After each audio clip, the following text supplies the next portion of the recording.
Gazi ndo wendele Gazi wendele Gazi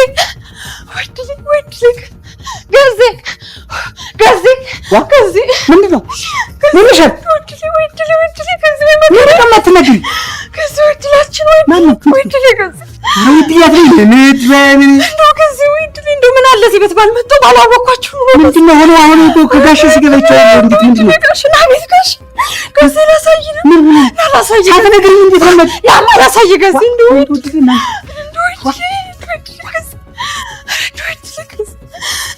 ማገዝና ምንድን ነው የሚሻለው?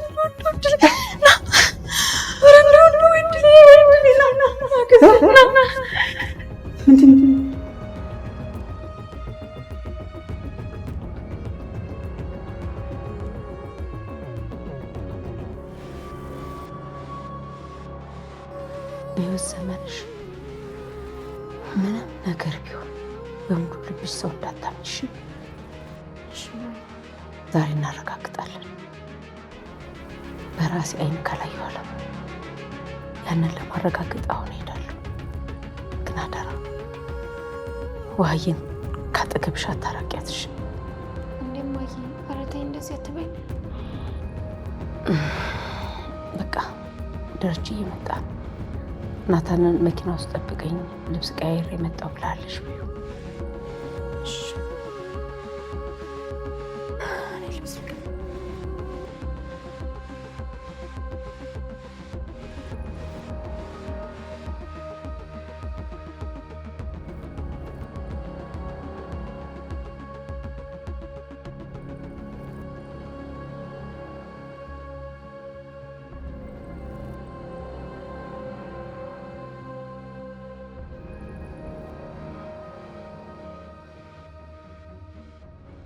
ከቅርብ ጊዜ ወዲህ ቤታቸው ሰላምና መረጋጋት የጠፋባቸው የደረጀ ቤተሰቦች ከገቡበት ችግር እንኳን መፍትሄ አግኝተው ሳይላቀቁ ሌላ ችግር የተደራረበባቸው ይመስላል።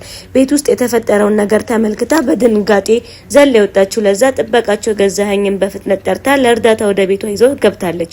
ምን የተፈጠረ ይመስላችኋል? ሀሳባችሁን ኮሜንት ላይ ጻፉልን። ከዚህ አስቀድማ ናታን አቢጌልን እንደምንም አረጋግቶ ስለ ደረጀ የሰላም ልጅ አባትነት ቢነግራትም እሷ ግን ፈጽሞ ያንን አምና መቀበል ከብዶታል። ሳይታ በፍጥነት ወደ አባቷ ጋር ለመሄድ ከመኝታ ክፍሏ ወጣ። ናታን በፍጥነት ተከትሏት ይወጣና እጇን ይዞ አስቆመው ማውራት ይጀምራሉ። እሱም ይቀጥልና ኤቢ እባክሽ ተረጋጊ፣ እንደዚህ ስሜታዊ ሆነሽ የሚስተካከል ነገር የለም፣ ነገራቶችን እንዳትበላሺ ቢላትም የምርህን ነው? ቆይ አባዬ ከሰላም ጋር ተኝቷል፣ ይህንን ነገር ሰምቼ ቆይ እንዴት ነው የመረጋጋው ብላ ስጮህም ናታንም አረባክሽ ኤቢ ድምጽሽን ቀንሺ፣ ቆይ ሰው ቢሰማንስ ብሎ ሊያስፈራራትም ቢሞክልም አቢጌልም ግን ፈጽማ ልትረጋጋ አልቻለችም። ናታን ድምጤን አልቀንስም፣ በትክክለኛ ንገረኝ፣ ሰላም ከአባዬ ጋር ተኝታለች? አሁን የወለደችው ልጅ አባዬ ነው? ንገረኝ ናታን።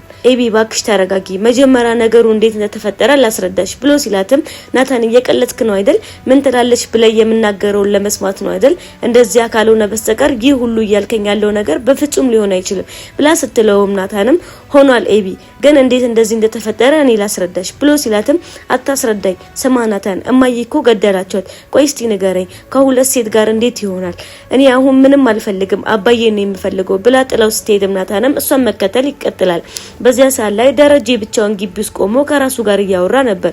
ይሄው በራሴ ስራ ቤተሰቦቼን በሙሉ በጠበጥኩኝ፣ አሁን ቆይ እንዴት ከነሱ መራቅ እችላለሁ? እንዴትስ አድርጌ እርቃለሁ? ከቤቴ ከትዳሬ እንዴት አድርጌ እሸሻለሁ? ከማርታ ከውሃና ከኤቢ እንዴት መራቄን እችላለሁ? በመጨረሻ አንተ ቤት ይሄው መጥቻለሁ። አፈን ከፍተህ የምትውጠኝ ከሆነ እንደው እናያለን። ዛሬስ ልቤ በጣም ደከመኝ ይልና ወደ ጓራቸው ጋር ያመራል። በዚያ ሰዓት ላይ ኤቢና ናታን ተከታትሎ ከቤቱ ይወጣሉ። እሷም በድጋሚ እጇን ይዛትና ኤቢ እስኪ መጀመሪያ ተረጋጊ ብሎ በድጋሚ ሲቆጣትም አቢጌልም ምንድነው ተረጋጊ ማለት ናታን? አልረጋጋም፣ እሺ አልረጋጋም ብላ ስታፈጥበትም ናታንም ቆይ አሁን ሄደሽ ምን ልትዩ ነው? አፋጣዋለሁ፣ ሁሉን ነገር አንድ በአንድ እንዲነግረኝ አደርጓለሁ ሁለተኛ ልጅ ከሌላ ወልዶ ከሆነ ከዚያ በኋላ እሱ የኔ አባት አይደለም ብላ ስትለውም ናታንም የሆነው ይሄ ነው ኤቢ በዚያ ሰዓት ላይ እኮ አባዬን ማስጨነቅ የለብሽም እባክሽ ልታግዢ ነው የሚገባው ኤቢ አሁን ላይ እኮ በስርዓት እያሰብሽ አይደለም አባዬ ተጨንቋል እማዬ ደግሞ እውነቱን አውቃለች ስለዚህ ሁለቱንም ልናግዛቸው ነው የሚገባው እንዳይለያዩ ማድረግ መቻል አለብን ብሎ ሲላትም አቢጌልም አረ አንተ እንደዚህ ነው የምታስበው እንደዚህ ከፈለክ ማድረግ ትችላለህ እኔ ግን አሁን አባቴን ነው ማግኘት የምፈልገው ብላ ገፍትረው በፍጥነት ግቢውን ለቃ ትወጣለች ታንም ከሷ ቀድሞ የደረጀ ቢሮ ይደርስና ቆሞ ይጠብቃታል ከቤቷ ወጣ ቢሮ ደርሳ ያለቀሰች በእግሯ የመጣችው አቢጌልም ቆማ ስታየው ናታን እዚህ ቀድመኸኝ መጣ አባዬ እንዴት አደረክ አይደል ብላ ስትለውም ኤቢ ባክሽ አስተውይ እስካሁን ሰዓት እኮ በስነ ስርዓት ማሰብ አልቻልሽም ይላታል ናታንም ቆይ ምን እንዳስብ ነው የጠበቀው ነገረኝ ምን ላስብ ብላ ስትለውም አባዬ ያንቺን ፊት ማየት ከብዶታል ለምን ካልሽኝ ደግሞ ስለፈራሽ ግን ደግሞ እውነቱን ስታቂ ሁሉም ነገር ስትረጂ በአባዬ ላይ አትፈርጂም ብሎ ሲላትም አቢጌልም ተባክህ ናታን አባዬ በዚህ ልክ አስመስሎ ነው ብዬ በፍጹም አስቤ አላቅም ይበቃኛል ከዚህ በኋላ አባዬ ላይ ያለኝ እምነት ሙሉ በሙሉ አንድም ሳይቀር ድራሹ ጠፍቷል ብላ ስትለውም ናታንም እውነቴን ነው ኤቢ ችግር የለውም እውነቱን ስታውቂ ትመለሻለሽ እሱ በጣም ይወድሻል ምን ያህል ደግሞ ዋጋ እንደከፈለልሽ ታውቂያለሽ ብሎ ሲላትም አቢጌልን እናቴን እየበደለ እኔ የሚወደኝ ምን ይጠቅመኛል ናታን ለኔ ዋጋ እንደከፈለ እሷን ዋጋ ያስከፈላት ምን ጥቅም አለው ናታን ብላ ስትለውም ናታንም እንደዛ አይደለም ኤቢ አባዬ እኮ ከልቡ ማየንም ቢሆን ይወዳታል ብሎ ስላትም አቢጌልም አረባከተው እንጂ እሷን ስለሚወዳት ነው አይደል ከሁለት የተለያዩ ሴት ልጅ ያመጣው ነገረኝ ስለሚወዳት ነው ብላ ስትጠይቀውም ኤቢ ህይወት የት እንደምታደርሽሽ ምን እንደሚያጋጥምሽ አታውቂም ስለዚህ ሁሉም ነገር በትክክል ሳታውቂ አባዬ ላይ ልትፈርጂ አይገባም ብሎ ሲላትም አቢጌልም ናታን እሱም ብዬ እኮ ነው ዳጣ ልጁ እንደሆነች ያወቅኩኝ ዝም ያልኩትም ሁሉ ጊዜ እማዬ ባየኋት ቁጥር እየተሰቃየው ነበር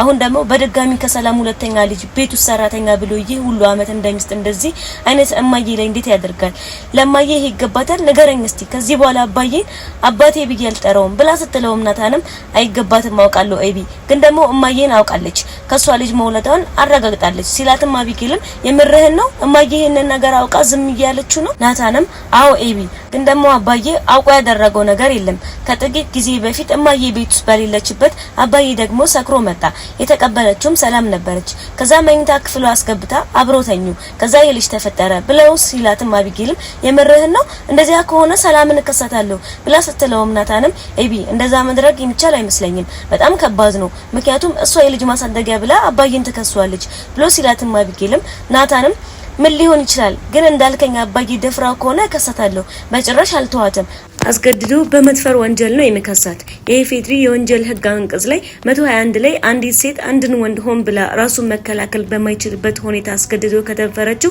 እስከ 5 አመት ትቀጣለች ትዳር እንዲፈርስ ማድረግ ልጆቹ እንዲበተኑ ማድረግ ደግሞ ተጨማሪ ክሱን ማክበጃ ይሆናል ብላ ስትለውም ናታንም ኤቢ በቃ እሷን መክሰስ ትችያለሽ ግን እባክሽ አባዬን ግን ተረጁ ዛሬ 9 ሰዓት ላይ እማዬ የዲኤንኤ ምርመራውን ውጤት ለመቀበል ትቀጥራለች ውጤቱን አይታ ካረጋገጠች በኋላ ደግሞ ምን ሊፈጠር እንደሚችል በደንብ አድርገሽ ታውቂያለሽ ስለዚህ ተጋግዘን በጋራ አንድ ላይ ልናደርገው ይገባል ብሎ ይላትና ተስማምተው ወደ ቤት ሄዳሉ ዳጣ ናታንና ኤቢ ሆነው በጋራ ማድረግ ስላለባቸው ነገር በጋራ መወያየት ይጀምራሉ ሰዓቱ ሄዶ ወደ 9 ሰዓት ሲጠጋም ማርታ ለደረጀ ስልክ ትደውልለትና ማውራት ይጀምራሉ ደረጀም ሄሎ ማርቲ እንዴት ነሽ ደህና ነሽ ብሎ ሲጠይቃትም ማርታም ደሬ አሁን ሰዓቱ ደርሷል ናታን ይዞኝ ይሄዳል ወደ ቤትና ብላ ስጠይቀውም ደረጀ እንደዚህ ቢሻል አይሻልም ማርቲ እኔ ቀድም ብዬ ሄጄ እዛው ብጠብቅሽ አይሻልም ብሎ ሲጠይቃትም ማርታም ችግር የለውም ደረጀ አብረን ነው የምንሄደው ወደዚህና ተያይዘን እንሄዳለን ቻው ብላ ስልኩን ዘጓለች ደረጀን በመቀጠል አሁን ማርታ ወረቀቱን ቀዳ ስታየው ምን ሊፈጠር ይችላል እኔ እንጃ ምን ሊፈጠር እንደሚችል እንኳን መገመት በጣም ይከብዳል ምንም አላውቅም ግን አንድ ነገር አውቃለሁ ከዚህ በኋላ እኔን እንደ ሰው ልታየኝ አትችልም እንደ ባልም አትቆጥረኝም ግን ምንም ቢሆን እስከመጨረሻው የሚመጣውን ነገር በጸጋ አቀበላለሁ ና ብላኛለች ልሂድ መችስ ለናፍቃት አይደለም ለግብዣም አይሆንም እንደሚታረድ በግ ወደ ማረጃው እንደተጠራው ቀጥ ብዬ ሄዳለሁ ምንም አማራጭ የለኝም ይልና ተነስቶ መንገዱን ይጀምራል መንገዱን ከጀመረ በኋላ ነው ለዛ አንድ ችግር ተፈጥሮ ገዛኸኝን ለርዳታ ይጠራችሁ በቀጣይ ምን የሚፈጠር ይመስላችኋል ሐሳብ እንዲሁ ማስተያየታችሁን ኮሜንት ላይ ጻፉልኝ